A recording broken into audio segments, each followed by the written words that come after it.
Hello students, I hope आप सब अपने घर में अच्छे से होंगे और अच्छे से पढ़ाई कर रहे होंगे।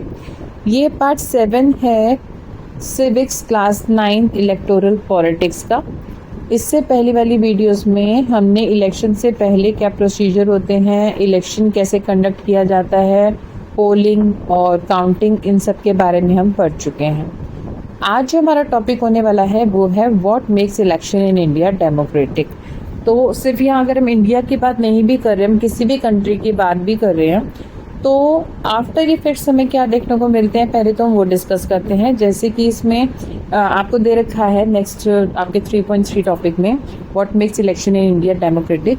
इसमें ये बता रहे हैं कि जैसे ही इलेक्शन होते हैं तो समटाइम ऐसा देखा गया है कि एक पार्टी दूसरी पार्टी पे एलिगेशन लगाती हैं, क्योंकि जो हार जाएगी पार्टी वो तो बहुत सारे बहाने बनाती हैं। वो यही कहती हैं कि ऐसा भी है कि आपने ब्राइब ली है, जो रूलिंग पार्टी उसने ब्राइब ली है, डराया है लोगों को, मिसयूज़ किया है गवर्नमेंट फैसिलिटी का। बहुत सारी चीज़ें ऐसी होती हैं कि एक्सेसिव यूज़ किया है मनी का, या फिर रिगिंग की है, पोलिंग बूथ हटा दिया गया, हमारे वोटर्स गए तो बहुत सारे एलिगेशंस लगते हैं। नेक्स्ट टॉपिक आपका है independent election commission.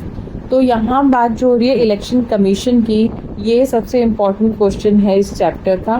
3 number sometime 5 number का क्वेश्चन भी इससे पूछा जाता है। तो सबसे पहले तो हम बात करते हैं इलेक्शन कमीशन की। इलेक्शन कमीशन जो होता है वो कंडक्ट कराता है इलेक्शन हमारे देश में या किसी भी कंट्री में, और ये इंडिपेंडेंट होती है।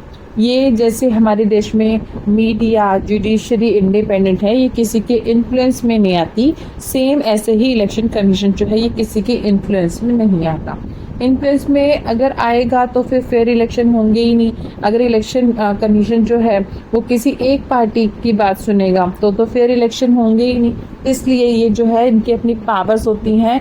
और आपको जान के हैरानी होगी कि इलेक्शन कमीशन की बात प्राइम मिनिस्टर और प्रेसिडेंट भी नहीं टाल सकते। जो ये डिसीजन लेते हैं वो कोई भी नहीं टाल सकता। जब नॉमिनीज के नेम जाते हैं उनको सेलेक्ट करना नहीं करना भी इलेक्शन कमीशन की ही ड्यूटी होती है, और यही अपनी मर्जी से फैसला करते हैं। ठीक है, तो आपको इस चीज़ का ध्यान रखना है। इलेक्शन कमीशन के कमिश्नर के पास बहुत ज़्यादा पावर होती है। देखिए आगे पैराग्राफ में गिवन है, the chief election commissioner is appointed by the president of India, but once appointed the chief election commissioner is not answerable to the president और द गवर्नमेंट। तो ऑल्दो प्रेसिडेंट इनको choose करते हैं election commissioner को, लेकिन एक बार choose हो जाने के बाद इन पर कोई इन्फ्लुएंस नहीं है प्रेसिडेंट का कि प्रेसिडेंट कहे कि आप इस पार्टी को जिताओ या आप इसकी बात सुनो, तो प्रेसिडेंट के बात भी ये नहीं सुनते।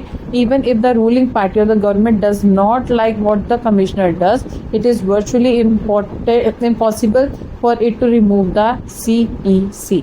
तो एक बार जो कमिश्नर इलेक्शन कमिश्नर ने कोई डिसीजन ले लिया वो फुल एंड फाइनल होता है। अब आगे बता रहे हैं कि the very few election commissioner in the world have such wide reaching power of the election commission. क्या है वो पावर्स? जो इलेक्शन कमिश्नर होता है takes decision on every aspect of conduct and control of election from the announcement of election to the declaration of result. तो जब से announce होता है कि इलेक्शन होने वाले हैं तब से लेकर जब तक रिजल्ट आने वाले हैं तब तक जितना भी सब कुछ होता है वो सब यही देखते हैं election commissioner. It implements a code of conduct and punishes any candidate or party that violates it. Third, during the election period, the election commissioner can order the government to follow some guidelines to prevent use and misuse of government power to enhance its chances to win election or to transfer some government official।